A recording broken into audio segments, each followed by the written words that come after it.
Jorge, para arrancar, digamos, más allá de su visión histórica y demás, por lo actual, no nos podemos escindir del momento, estamos a pocos días o pocas horas de una elección. Se habla mucho, por ejemplo, en esta elección, una palabra que me llamó la atención, de modelos de país. Una elección que está muy polarizada, se habla de distintos modelos de país antagónicos por ahí que se enfrentan. Me interesa su visión respecto a eso, a este momento, no solo coyunturalmente, sino también teniendo en cuenta por ahí su conocimiento, su experiencia, sí, que es un hombre experimentado y que ha pasado por muchos lugares, ha conocido muchos lugares por ahí del mundo, en momentos de también fervor político, y quizás en otras décadas se hablaba más de modelo, había grandes vertientes, lo que era el marxismo, lo que era la socialdemocracia, bueno. ¿Cómo lo piensa usted o cómo ve este momento y qué ruido le hacen esas palabras? Mira, la polémica es entre dos modelos, supuestos dos modelos. Uno es el populista y el otro es el democrático. Esto es lo que escucho constantemente. Y creo que es una gran estafa. Es una gran simulación. En realidad la Argentina se alimenta de simulaciones. Fíjate que este encuentro, este último acuerdo que se propone con la Unión Europea, por ejemplo, es inviable, pero ellos lo saben. Nada de lo que hacemos nosotros podría ser consumido por un europeo. Nosotros le estamos dando papa transgénica a nuestros niños. Un italiano no alimentaría a sus cerdos con esa papa, y ellos lo saben. Y las galletitas tienen soja transgénica, todo. No, es inviable. Yo creo que están engañándonos porque hay un acuerdo profundo. En realidad ellos comparten el modelo extractivo de la minería química, el modelo de la sojización y de los pools. Donde hay ganadería, hay pools de ganadería, o sea, siguen con los pools, es el mismo sistema. El desarraigo implica el desarraigo y la desolación del pueblo argentino, que es la más grave situación que estamos viviendo, porque la gente entonces es rehén de ellos, porque no tiene suelo, por eso el antiguo término español desolación. Ajá. Carece de suelo y carece de arraigo, no tiene raíces, las traslada de un lado para otro, las llevan al conurbano, están totalmente impotentes y a merced de los punteros, de los planes. Y ahí se sirven unos y otros. Yo denuncié hace mucho tiempo y realmente uno habla ante oídos cerrados, ¿no? Yo tuve información de la reunión de Cristina con Mauricio en la quinta, creo que tiene como 1 millón de hectáreas, los Murmullos, la estancia de Sigman, Hugo Sigman, que viene, Hugo Sigman es el director del PLO. Él se casó con Luisa Gold, que era la hija de Testaferro, que tenía el Partido Comunista para los grandes laboratorios que había invertido la Unión Soviética aquí. Aquí en Cuba, en España triangularon. Es un enorme productor de vacunas y tiene solamente ahí donde murió Santiago Maldonado, cruzando la ruta, que eso no se menciona. Tiene 1,5 millones de hectáreas entre él y su esposa. Estuvieron en el Colón con Mauricio, me consta. Ahora, la última vez. Cuando asumió Mauricio, en esa gran celebración del Teatro Colón, después de haber sido amigo de Cristina y de Néstor. O sea, son leales al poder, ¿no? Claro. Y tendieron puentes. Se supone que ahí arreglaron los límites de la confrontación. Este encuentro del cual estoy convencido que existió, y algunos amigos lo han hablado con parientes de Sigman que lo reconocieron de alguna manera, se dio antes de la detención de Milagro Salas, imagínate. Y a partir de ahí se empezó a correr la voz en los ámbitos políticos que de debido para arriba nada, que eso duró años. Como una especie de línea de corte. Claro, un acuerdo de límites de la confrontación. O sea, es puro discurso, pero no llegan, la sangre no llega al río nunca, ¿no? Y fíjate que a la familia no se la tocó, ¿no? A los chicos y a Cristina, de alguna manera el que garantiza que no le saquen los fueros es Pichetto, está segundo de Mauricio. Hay un acuerdo, lo que pasa es que es muy difícil de ver para el común de la gente y es muy siniestro, porque detrás está la deuda, el endeudamiento que nos aplasta a todos, porque es la industria de la deuda, viven de la usura, y no sabemos quién tiene el dinero. ¿Y con qué tiene que ver esto? ¿Con que para acceder al poder hay que sí o sí por ahí bajar ciertas banderas o acordar con ciertas esferas de poder que son demasiado preponderantes? Claro, la globalización, ¿no? Es la globalización. Y el hombre más rico de la Argentina era el secretario del Consejo Judío Mundial, Eduardo Elstein. Es el dueño hasta del predio de la Rural. Y fíjate que sectores supuestamente del peronismo, entre comillas, siguen hablando contra la oligarquía vacuna. La oligarquía vacuna hace años que no existe más. Los ricos de apellido vascos desaparecieron. Todo el poder del campo argentino es de apellido familias judías. Y eso se dio con la batalla, con la crisis del campo. Y hablar de esto, la verdad que me ha dejado bastante solo, ¿viste? Pero todo el mundo sabe que Néstor dio esa pelea desde los departamentos de Eduardo Elstein en Puerto Madero, porque era público. Lo que pasa es que cuando no queremos entender, porque nos asustamos ante la conspiración, ¿viste? Es como que nos han elegido para destruirnos a la Argentina, ¿no? Los mandantes internacionales, porque es increíble. Yo ayer veía las fotos en la Facultad de Filosofía. A un aula importante la designaron Aula Evita, pusieron el cartel Evita. ¿Quiénes estaban? Horacio González, María Seoane, que fue toda la vida PRT-ERP, y detrás un conjunto de chicas, todos compañeros verdes.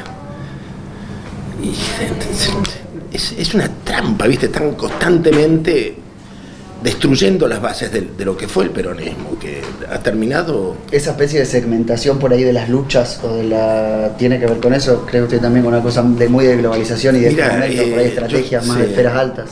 Yo estaba leyendo lo que está pasando en Brasil. Hay que tenerlo en cuenta en Brasil, porque está muy cerca Brasil, ¿no? La diferencia es que aquí no sabemos quién es Bolsonaro. Claro. Pero Bolsonaro, dicen gente que yo respeto mucho, ¿no? En un artículo que se publicó en el diario El País, gracias, que Bolsonaro no es un loco, es un perverso, que es mucho peor. Entonces acaba de decir que era un tipo de una gran moral, un torturador público, y tiene a todo el mundo enloquecido, y ha logrado que las cuestiones de la esfera pública se instalen en el plano de lo privado, desgarrando la sociedad brasileña. Aquí ocurre algo parecido. Yo me quedé pensando, la diferencia entre kirchneristas y macristas lleva a que hay matrimonios que el marido me dice, mira, con mi mujer casi no puedo hablar porque es kirchnerista, y es terrible. Si yo realmente he roto con amigos de toda la vida porque no sé qué hacer, he dejado de hablar porque no tengo que hablar con ellos, ¿no? Y me doy cuenta que se me ha limitado mucho la red de amistades que yo tenía, se me limitó muchísimo. Por este discurso incómodo por ahí. Incómodo, pero nos acaba de pasar con un compañero con el que compartía el libro. De un día para otro decide formar. Cuando un día me dice que... No, Ruli, olvídate, porque lo que pasa es que el director de, ¿cómo se llama? Miguel Ángel de Renzi me invita a una reunión para ver qué hacemos con el peronismo. Y yo aliento, invito gente, convoco para ver si reflexionamos. Le hablé a Alberto Buela, le hablé a un montón de gente que no podían venir por una... Bueno, cuando voy a ir a la reunión me dice, me dice, mirá, parece que la reunión va a ser muy, muy importante porque ya Pajarito Grabois ha dicho que va y Virginia Sanguinetti. Y yo me quedé pensando, digo, si yo nunca los conocí, si ellos nunca se cruzaron conmigo, yo milito desde los 15 años, he estado en todas y nunca me crucé con Virginia Sanguinetti. ¿Por qué la voy a conocer ahora que el peronismo no existe? ¿Por qué voy a conocer a Pajarito Grabois? Que la última referencia que tengo de la película de Pino decía que era marxista-leninista. Si yo no sé quién es, no tengo por qué saber, entonces no fui. Hablo con este amigo, me dice, pero no te preocupes, si esto ya es obsoleto, es arcaico, esta gente no entiende nada. 3 días después firma una solicitada diciendo, unidos triunfaremos. Y yo lo entiendo, porque está todo el mundo como hojas en el viento estamos, ¿entendés? Que no sabemos qué diablo hacer. ¿Y en qué responde? ¿Una falta de tolerancia a la crítica por ahí? Y voy a hacer sí, de enojo porque nos han discurso desgarrado. incómodo. Estamos rehenes, prisioneros de de políticas que nos exceden. Entonces yo vengo convocando una cierta indulgencia que me cuesta tener. ¿Se entiende? Porque nos vamos a quedar solos cada uno, ¿comprendes? Porque cuando leo lo de Brasil me doy cuenta que es una política. Nunca pasó esto, de que los fenómenos políticos se instalen en la esfera privada a tal punto que te desgarran, que te rompes con tu primo, con tu hermano, con tu amigo, y no puede ser. Habría que, aunque sea 24 horas antes de estas elecciones, que no sirven para una mierda, empezar a decir basta, perdonemos a los otros, suspendamos el juicio. Me cuesta decirlo. Que eso por ahí tendría que ver más con una unión nacional o algo que tanto se habla. No, porque lo importante se define de otra manera. Yo tengo un espacio de radio en La Matanza, mira, que es uno de los peores lugares. Y con toda mi experiencia, pues, yo me gradué Perón me mandó a China para capacitarme militarmente. Yo me gradué en la Escuela para Cadetes Extranjeros del Ejército de Liberación. ¿Y en qué se centra mi discurso para La Matanza? Y yo le digo, mira, hermano, votaste 3 veces a Menem, votaste al Frepaso, votaste a Néstor, no sé cuántas veces, votaste a Cristina, después seguro lo votaste a Mauricio porque pensaste que el plan iba a aumentar, porque yo sé, porque he hablado con gente, ellos pensaban, si con Cristina sacamos 4, 3 o 5, con Mauricio le sacamos más. No, fallaste. ¿Sabes qué? No sabes votar. Deja de votar, hermano. Dedícate a otra cosa. No votes más. ¿Y sabes lo que puedes hacer? Plantar un frutal en tu vereda y decirle a la patrona que haga un bizcochuelo y que cuando hace el bizcochuelo, como se hacía antes, cortás un pedazo, el cuarto, lo pones en un plato, le pones una servilletita arriba, se lo das al pibe y le decís, dáselo a la vecina y que nos comente cómo está, que nos diga si le gusta o no. Empezar a rearmar el tejido social. Esa es la revolución. Hacer el bizcochuelo y compartirlo con la vecina.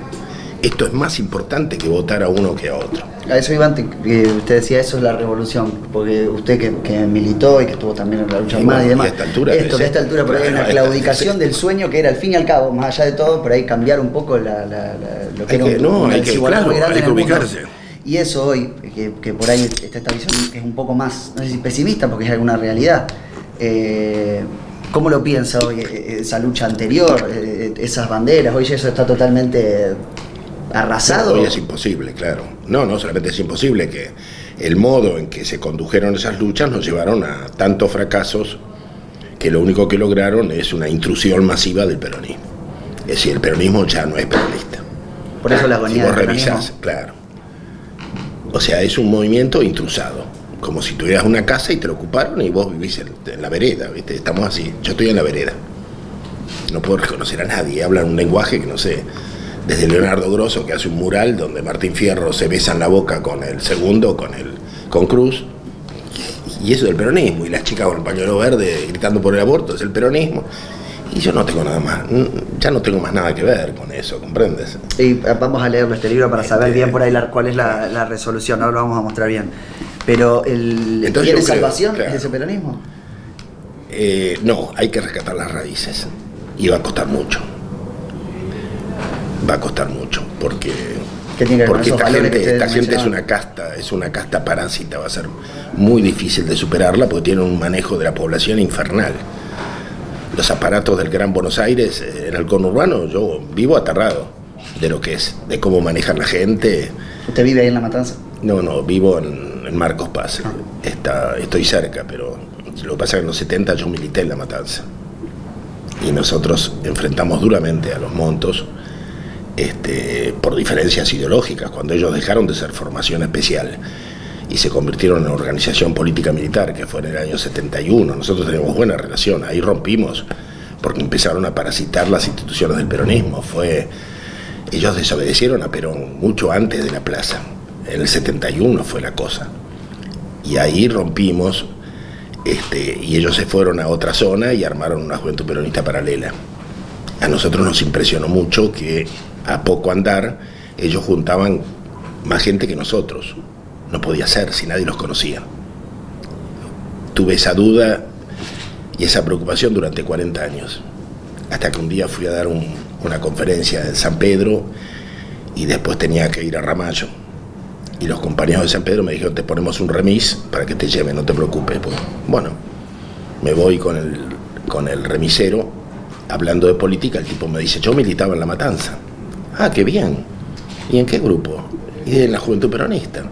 ¿Pero vos vivías en La Matanza? No. Dice, yo nunca salí de San Pedro. ¿Cómo militabas en La Matanza? Es importante lo que te digo porque Patricia Bullrich estaba en la conducción de la Juventud Peronista de la zona norte de Montoneros. Ajá. Me dice, todas las semanas se llenaba un gran ómnibus y íbamos a militar en La Matanza. Dice, todas las pintadas del cementerio judío de Tablada lo hicimos nosotros. Y yo me acuerdo de las pintadas. Y yo estaba ahí y decía, ¿cómo puede ser? Tienen más capacidad que nosotros. Era una VR montonera de 5 tipos. Claro, pero en esa época era impensable. La moral era tan estricta que nadie podía imaginar esa politiquería de mover Juventud Peronista de una zona tan lejana a otra, ¿comprendes? Es una cosa de locos. Yo te hablo de una zona, cuando vino Perón la primera vez, que vino Osatinsky al búnker que teníamos nosotros, que era una unidad básica entablada, y bueno, pidieron hablar conmigo, bueno, el otro era el poeta, ¿cómo se llama? Gelman.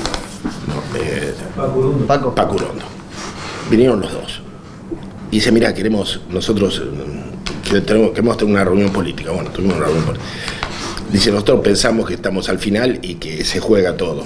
Que si se lo tocan a Perón va a haber un proceso insurreccional. Está bien, nosotros compartimos. Entonces nosotros queremos pedirles a ustedes, nosotros queremos dejar vehículos con armamento que ustedes nos los pastoreen. Sí, no hay problema, ¿viste? Uno era muy solidario. Bueno, está bien, bueno. ¿En qué barrio van a dejar aquí? Le dijimos a los muchachos que los cuiden. Está bien. Dice, bueno, si no se ofenden, nosotros quisiéramos retribuirles porque nos vamos a quedar sin dinero, sin nada. Así que estamos repartiendo todo. Si ustedes nos ofenden, les mandamos un bolsito. Bueno, qué bien. Bueno, llegó el bolsito. Cuando yo lo volqué sobre una mesa, todos los pibes de La Matanza, que muchos no tenían ni cédula, ni DNI, nada, porque era un peronismo salvaje. Cuando venían a las reuniones era porque no habían choreado un almacén, porque habían choreado, es decir, mejor dicho, comprendes, porque si no, no tenían un peso ni para viajar.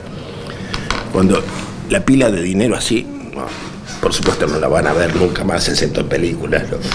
Salimos a comprar armas con todo eso, que ya no había, en La Matanza se habían comprado hasta las escopetas, la gente. Compramos sistemas de comunicación para el regreso para Ezeiza, ¿no? En ese clima, mover Juventud Peronista, ¿comprendes? Era impensable, era una felonía. Y en eso estaba Patricia Bullrich, que ahora es ministra de Mauricio. Y Mauricio fue peronizado por Menem. O sea, la turbiedad de este proceso la intrusión de la que es inaceptable, ¿comprendes? Y no podemos criticar a Menem. Yo empecé a darle a Menem de nuevo porque me parece que es fundamental reconocer que el peronismo perdió el rumbo en la época de Menem. Enseguida salió Guillermo Moreno a decir que los trapos se lavan en casa. ¿Cómo los trapos? Yo no considero que Menem esté en mi casa, en la misma casa que Menem, no estoy. No, pero bueno, hay mucha gente que parece que sí, ¿comprendes? Y entonces, claro, todos fueron funcionarios de Menem. Y el país cambió totalmente, ¿no? Cambió y no sé cómo volverlo atrás. ¿Ese fue el último cambio de matriz por ahí? Y bueno, sobre eso se montaron después, digamos, toda la dirigencia peronista. Yo juraría que estuvo en la plaza del Perón cornudo, en la plaza del 1 de Mayo. La mayor parte de la dirigencia argentina peronista se fue de la plaza gritando contra Perón. Entonces todos tienen la cola sucia. Este es un problema. ¿Comprendes? Ahí hubo un cambio. Cuando terminó la dictadura militar, todos volvieron bajo el ala de Cafiero, entre otros. La renovación peronista mezcló a todo el mundo. La gente de Guardia de Hierro, que se había mezclado como Grosso con Macri, se había protegido con Macri en la empresa, con los montoneros que salían de la cárcel o venían del exilio. Yo no viví esa etapa, la viví desde lejos. Yo estuve 4 años en la clínica para torturados de la Cruz Roja Sueca, porque estaba muy mal. Les debo mucho a los suecos realmente. Y me enseñaron a caminar, a pelear, a agacharme, a trabajar a la tierra. Todo lo que he hecho desde entonces se los debo en buena medida, porque cuando estuve en la cárcel, que tenía problemas, dolores, el médico de la cárcel me dijo: mire, ¿para qué voy a hacer con usted si usted a los 50 años va a estar en silla de ruedas? Me dijo eso, ¿viste? ¿No? Y estaba convencido de que iba a estar en silla de ruedas. Tengo 80. Y te digo que puedo pelear y me animo a pelearle a cualquiera. Bueno, a mi edad. ¿Se entiende? No, sí, no, sí, no. Sí, y hacer deportes, hasta cierto punto, ¿no? Por supuesto, no puedo correr. Pero puedo pensar. Y puedo caminar. Y se lo debo a los suecos, bueno. Pero lo que me encuentro es una conducción peronista que nadie puede confesar su pasado, o tiene un pasado muy corto, y antes no se sabe de dónde vienen, ¿no? Entonces hay que reconocer que el peronismo cambió de conducción, y cambió la línea, cambió la estrategia. Por eso por ahí tiene una crisis de liderazgo. Claro, por eso te digo, ha habido un entrismo que triunfó, se instaló,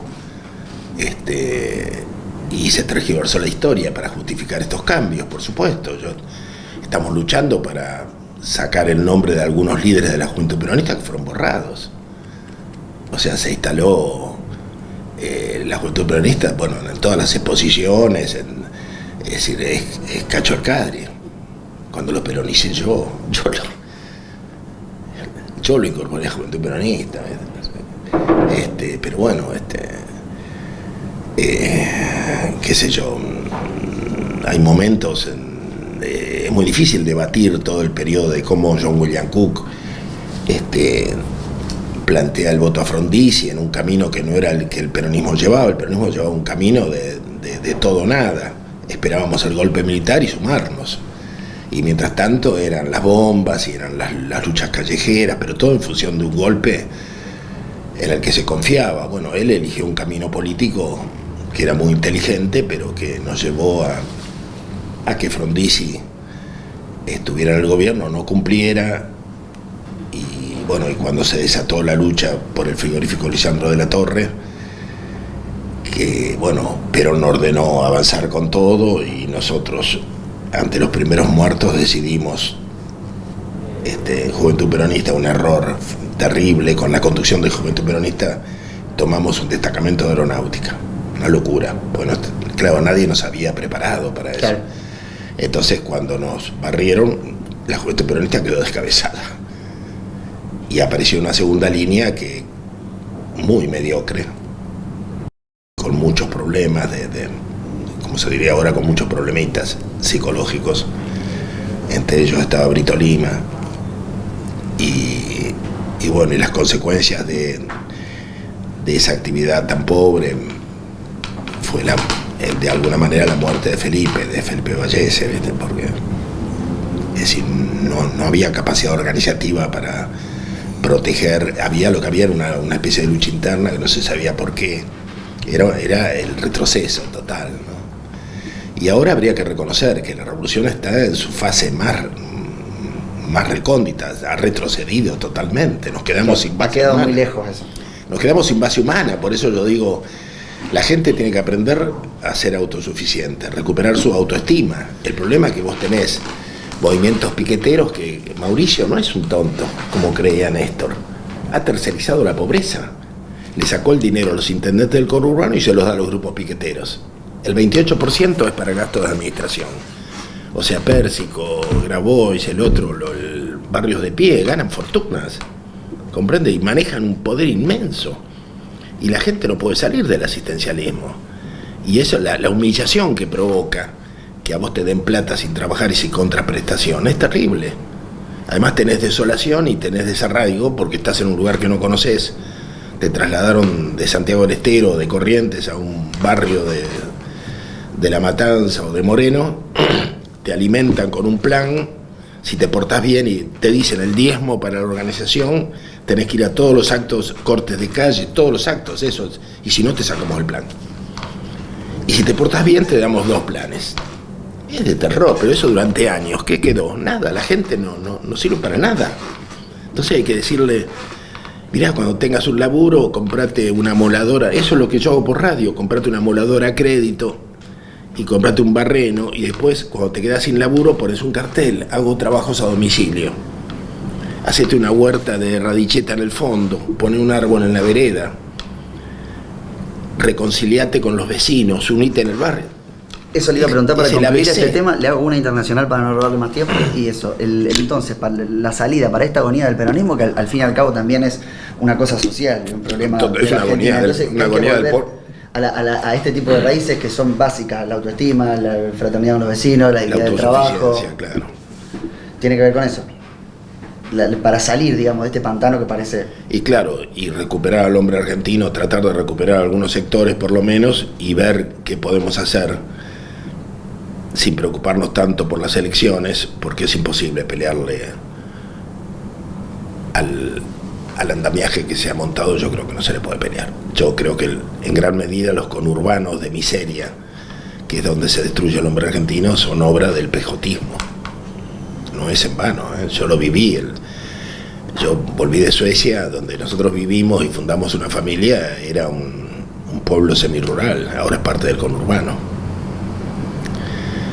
Y además el PJ montó el primer y gran incinerador de la Argentina ahí, mintiendo que era una fábrica de pintura. Nosotros peleamos solos con ella y los chicos durante años.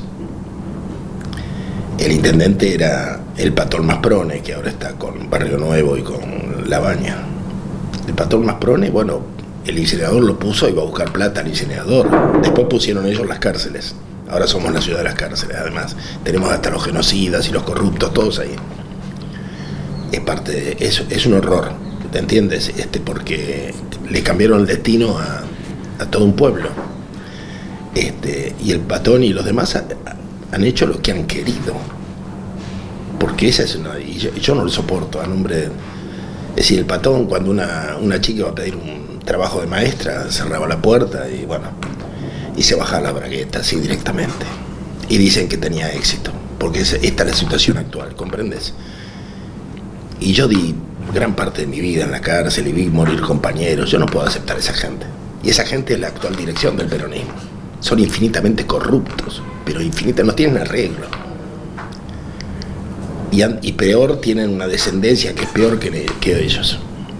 Y tengo que escuchar los aviones que pasan gritando el nombre del heredero. Que promete que Marcos Paz va a tener futuro. ¿Qué futuro va a tener con esa gente? Entonces, puede ser que en esta opción terrible de los argentinos haya que sacarse a Macri de encima como sea. No me lo pueden pedir a mí, ¿se entiende? Yo no lo puedo vivir así, porque yo vivo en el Gran Buenos Aires y es un infierno. Vivo en Moreno, zonas como Moreno, que es un pozo negro de narcos, piqueteros, la explosión de la escuela, que todo el mundo le acusa al gobierno de la provincia Vidal, pero que en realidad el consejo escolar, que tendría que haber hecho arreglos, se choreó 120 millones de pesos.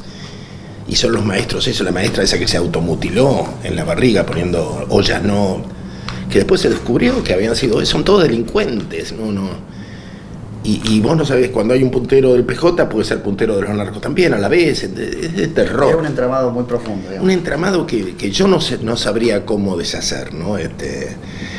Entonces, ante esto, bueno, yo digo, tratemos de salvar lo que podamos, más allá de las elecciones. No nos juguemos a las elecciones. Querés votar a Cristina, vota a Cristina, pero no le entregues el alma, que es el problema. Querés votar a Mauricio, votá a Mauricio, pero no le entregues el alma. No perder la visión crítica, digamos, tampoco. Claro. Tolerarla. Y decir, hago esto a regañadientes o me tapo la nariz, pero mañana sigo con los compañeros, sigo tratando de rescatar algo a ver, ¿qué podemos rescatar del peronismo? Yo propuse hace poco, hagamos una especie de consejo de guerra como hizo Perón, y unamos a gente como Marcelo, como Alberto Buela, consigamos 50 y en un sindicato y los sentemos todos y escuchémonos a ver qué pasa. Intentemos, pero si no, estamos hablando estamos perdiendo el tiempo hablando de rescatar el peronismo si no hacemos nada más que seguir a los corruptos, ¿se entiende? Se entiende. Habría que romper de alguna manera, escucharnos, a ver si alguno tiene una idea. Yo no la tengo, pero yo participaría en una reunión donde me gustaría escuchar a todos, a ver qué dicen. Yo ya traté de reunirme con De Renzi, con Lavaqué, pero constantemente, pero creo que sería mejor en un ámbito donde no puedan improvisar, sino que sepan que tienen que hablar para la historia, digamos, y que los demás los escuchemos y ver si podemos tener una estrategia común, ¿no? Para salir adelante. Para salir adelante. Lo último, ahora sí, brevemente, para ir en la visión más grande, llevándolo un poco a la gran visión global, y teniendo en cuenta lo que decía antes, que por ahí estamos atados a decisiones de esfera de poder que nos trascienden, digamos, incluso también al país.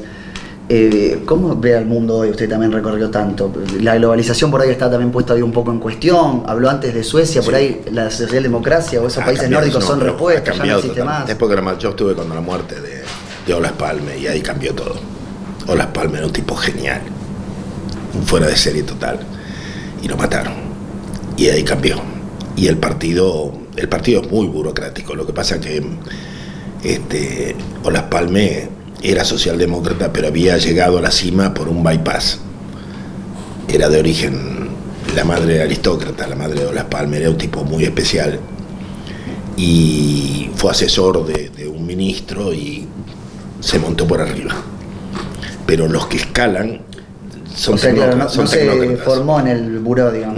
No, y el sindicato forma tecnócratas, entonces cambió mucho Suecia. Yo lo que veo es que hay apenas algunos reductos, como pueden ser los kurdos, el zapatismo, los asamblearios de Europa, los alternativos, hay muchas cooperativas, centros comunitarios llenos.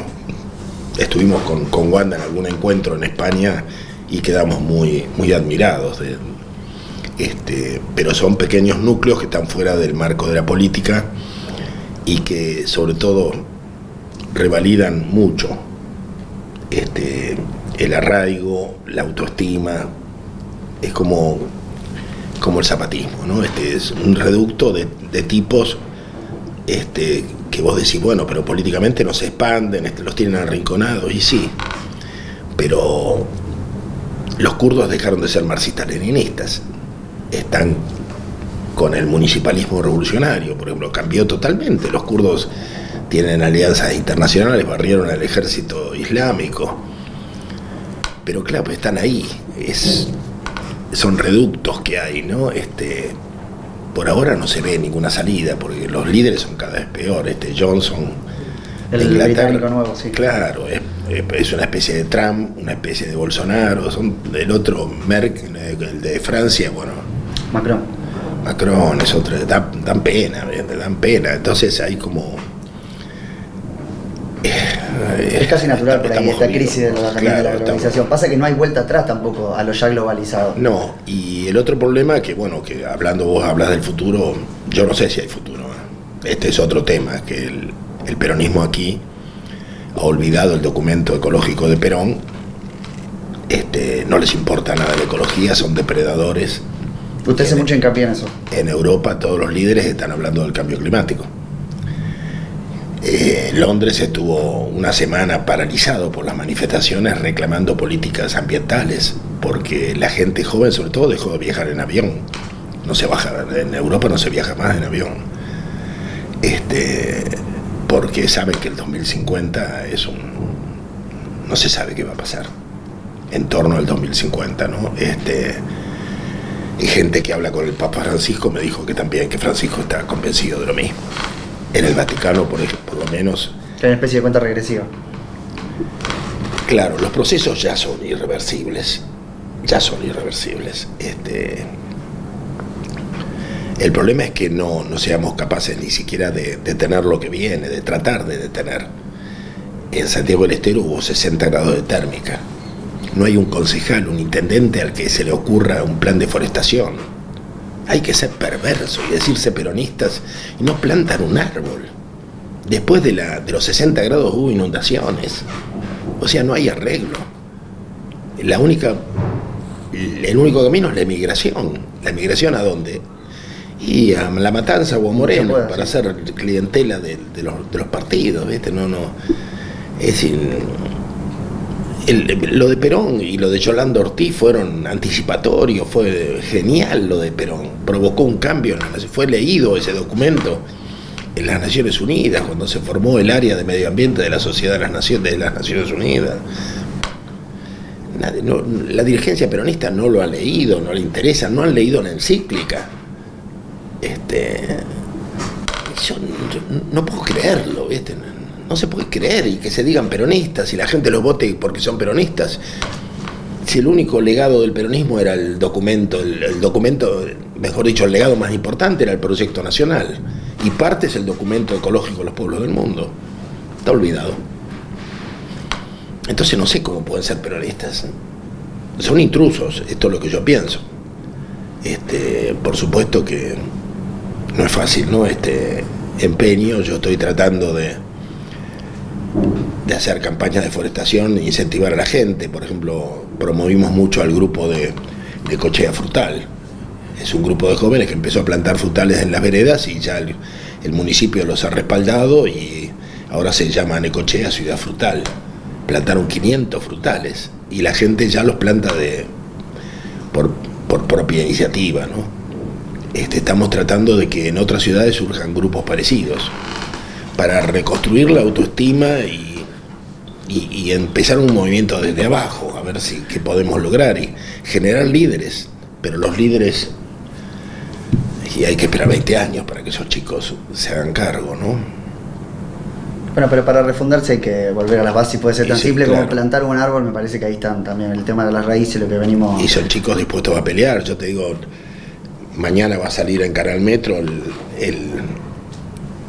el reportaje que me hizo Bichos de Campo, que me lo mandaron ya anticipadamente. Bueno, y yo ahí, les digo, hace 30 años, cuando llegamos con Wanda Marcos Páez, estábamos solos.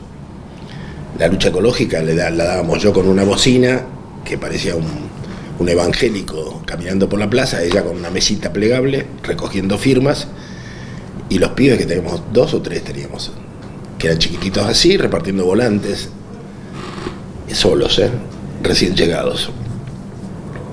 Ahora la feria ecológica son 100 chicos, y el que no produce plantines vende animales, cerdos. Había un novillo el otro día, quedaron impactados los de la televisión. Uno de mis hijos, el más chico, vende ungüentos de jarilla, de marihuana, bueno, no sé, y tiene toda una clientela de mujeres sesentonas que le piden consejo, bueno, no sé, y así como él hay un montón de otros que hacen circo, que hacen yogures, venden leche fresca, o sea, sin pasteurizar, queso, panificación, lleno, no se puede creer, es una feria fantástica. Yo siempre invito gente los jueves porque es muy impactante la feria, y son todos jóvenes, ¿no? Y podés hablar con ellos, y se están politizando, claro, yo digo... Bueno, hay esperanza un poco. Hasta disputar, claro, hasta que disputen el municipio faltan 10 años. Claro. Pero bueno, es un buen signo, ¿no? No estamos solos, y ahora han recomenzado la lucha contra el incinerador, después de 25 años, que nosotros la dejamos porque ya no podíamos más. No podíamos más, ¿viste? Ahí, después, mientras nosotros estábamos en la plaza, los perros de los vecinos nos mataban todos los animales, los conejos, los gansos. Y bueno, y ya no podíamos aguantar, ¿no? Y llegó un momento en que yo estaba muy loco, y Wanda me dijo basta, y bueno, me ordenó parar, y decidimos empezar a luchar contra Monsanto. Ahí nació el GRR, el Grupo de Reflexión Rural, que lo hicimos en base a gente peronista. Ahora fueron 20 años de lucha contra el modelo de los agronegocios, y el país nos dio la espalda, la verdad. Todos los partidos nos dieron la espalda, no logramos mucho, casi nada. Fíjate, hay 58 transgénicos aprobados en la Argentina. Los últimos 18 los aprobó Mauricio. El matrimonio Kirchner debe haber aprobado unos 30. Y los otros son de la época del menemismo. 58, es una barbaridad. No es solamente la soja, ya ni sabemos qué, porque además no te lo dicen. Es un país laboratorio en muchos sentidos. Y las toxinas y los contaminantes están por todas partes. Y bueno, yo lo hablé con Bergoglio en su momento, porque hasta Cáritas daba soja transgénica a los pobres, a los hambrientos. Lo hablé con grupos judíos, me dijeron, mira, tenemos que llenarle la panza a los pobres, no nos vengas a crear problemas. Eran judíos de izquierda. Yo dije, tendría que haber hablado con los judíos de derecha, que son principistas. Me equivoqué. El marxismo estuvo de acuerdo. Este modelo lo instaló Felipe Solá, yo estaba ahí en la secretaría, lo instaló con gente de izquierda, porque barrieron a la oligarquía vacuna. Lo que consiguieron es una oligarquía 1000 veces peor. O sea, Perón, cuando le quebró el espinazo a la oligarquía, o por lo menos lo sometió a la oligarquía vacuna de su época, todos apellidos vascos, le expropió el Parque Pereira Iraola, la familia Pereira Iraola, le expropió la estancia con el casco, 12.000 hectáreas. Eduardo Goldstein tiene 1 millón. Aquello era de juguete al lado de esto. Y estos además están en el poder, están en todas partes. Todos los hoteles internacionales son de Goldstein. Un panorama negrísimo. Un panorama negrísimo. Es un entramado complejo. Usted igual es una visión descarnada, le agradezco por la entrevista. Bueno. Tiene una visión descarnada, pero creo que su vida, con todo lo que ha pasado y por todo lo que ha atravesado también, es un optimismo en sí mismo. Así que, por supuesto, nos lo estamos felicito también por peleando. todo eso. Muchas Estamos gracias. peleando.